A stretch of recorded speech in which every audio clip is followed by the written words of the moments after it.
La direction provinciale de la DGDA, Kinville, a mis la main sur un sujet asiatique venu corrompre la DGDA qui avait saisi sa marchandise. Ce commerçant doit payer à cette régie financière une somme évaluée à plus de 10 millions de dollars américains selon la valeur de sa marchandise qu'il voulait importer frauduleusement. La main dans le sac, alors qu'il croyait prendre, il est pris. Le récit est une affaire de fraude dont un ressortissant indien est coupable. Il est lui reproché d'avoir importé frauduleusement un lot important d'épargne et pourtant qu'il déclarait détenir du sel.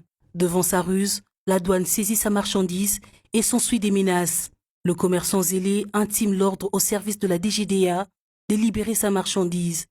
La douane ne cède pas à l'intimidation. Il y a un lot important.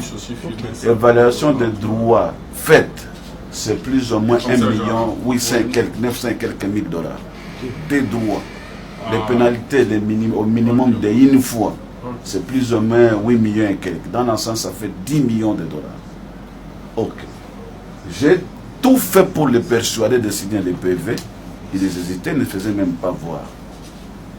N'ayant obtenu gain de cause et refusant de payer le 10 millions de dollars américains taxés par la douane, l'homme d'affaires tente en vain de corrompre la direction de Kinshasa-Ville avec une somme de 450 000 dollars. Le piège se referme sur lui.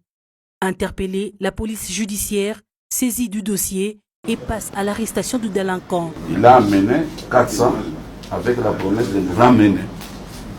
La différence, c'est vendredi. Mais qu'on décèle l'entrepôt, ses dépôts.